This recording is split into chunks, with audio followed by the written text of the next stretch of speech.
नमस्ते दोस्तों, media TV Hindi news में आपका स्वागत है। दिल्ली में लाल किला क्षेत्र के पास हुए धमाके की जांच एक बेहद संवेदनशील मोड़ पर आ गई है। जांच एजेंसियों को अब ये साफ सुराग मिला है कि धमाके से ठीक पहले जैश ए मोहम्मद से जुड़े आतंकी डॉक्टर उमर नबी बट ने इस पूरी साजिश के मास्टरमाइंड डॉक्टर मुजफ्फर से गुप्त बातचीत की थी। ये कॉल दिल्ली की सुनहरी मस्जिद की पार्किंग में किया गया था, जहां उमर ने कुछ मिनटों के लिए अपना फोन ऑन किया और वारदात के तुरंत बाद फोन बंद कर फरार हो गया। धमाके से ठीक पहले की गुप्त कॉल, सबसे बड़ा सुराग। 10 नवंबर की दोपहर धमाके से सिर्फ थोड़ी देर पहले उमर ने अपना एक बंद मोबाइल नंबर अस्थायी रूप से चालू किया। यही फोन सुनहरी मस्जिद की पार्किंग से एक्टिव हुआ। उसी दौरान उसकी लंबी बातचीत फरार मास्टरमाइंड डॉक्टर मुजफ्फर से हुई। जांच एजेंसियों के मुताबिक फोन में इंटरसेप्ट करने योग्य डेटा नहीं मिल पाया है, लेकिन विशेषज्ञों का मानना है कि संभवतः धमाका करने के सीधे निर्देश उसी कॉल के दौरान मिले होंगे। मुजफ्फर, दुबई से अफगानिस्तान भागा आतंकी मास्टरमाइंड। जांच के केंद्र में अब डॉक्टर मुजफ्फर है, जो इस पूरे मॉड्यूल का ब्रेन बताया जा रहा है। पुलवामा के काजीगुंड गांव का रहने वाला ये शख्स अगस्त में भारत छोड़कर दुबई चला गया था, लेकिन दिल्ली में धमाका होने के तुरंत बाद उसके अफगानिस्तान भागने के ठोस इनपुट मिले हैं।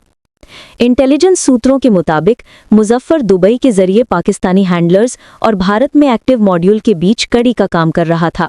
अब माना जा रहा है कि वो अफगानिस्तान में जैश की सुरक्षित ठिकानों पर छिपा हो सकता है। 2 टेलीग्राम ग्रुप, कट्टरपंथी की फैक्ट्री। जांच में सामने आया है कि इस पूरे मॉड्यूल के सभी आतंकी 2 गुप्त टेलीग्राम ग्रुप से जुड़े थे। इन ग्रुपों में कट्टरपंथी सामग्री, रिक्रूटमेंट संदेश, फंडिंग के तरीके और ऑपरेशन की विस्तृत ट्रेनिंग दी जाती थी। इसके अलावा ये मॉड्यूल एक बेहद खतरनाक और कठिन से ट्रेस होने वाले तरीके से डेड ड्रॉप ईमेल का उपयोग करता था।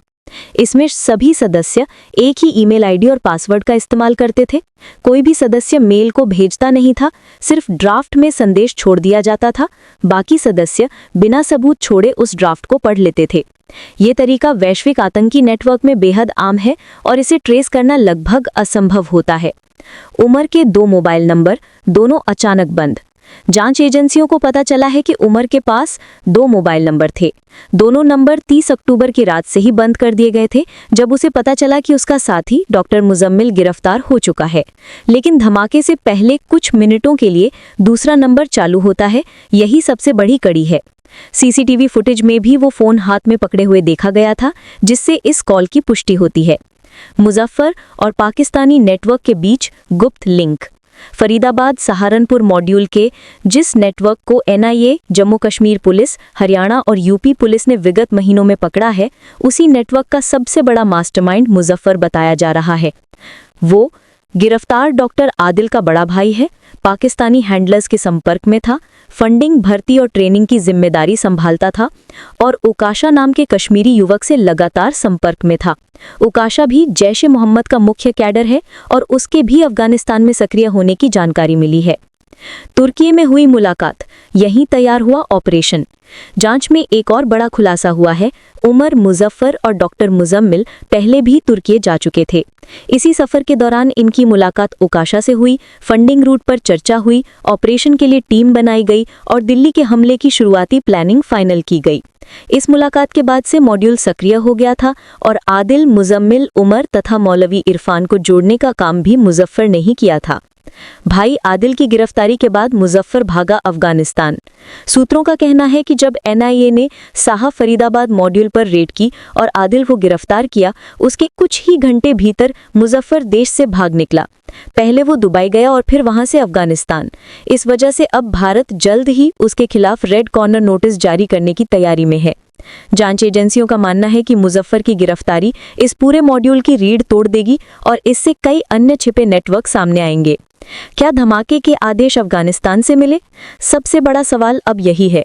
धमाके से कुछ ही क्षण पहले होने वाली कॉल, अफगानिस्तान में जैश के ठिकानों पर उसकी मौजूदगी और उकाशा से संपर्क, इन सभी संकेतों की ओर इशारा करते हैं कि हमले का अंतिम आदेश सीमा पार से आया था। जांच अब किस दिशा में बढ़ रही है?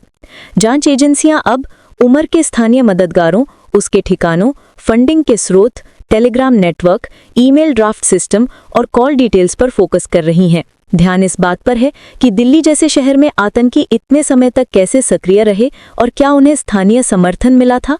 फिलहाल के लिए इस बड़ी खबर में इतना ही। मीडिया टीवी हिंदी न्यूज़ पर हम आपको हर अपडेट देते रहेंगे। देश दुनिया की सच्ची और तेज खबरों के लिए जुड़े रहिए मीडिया टीवी हिंदी न्यूज़ के साथ। जय हिंद, जय भारत।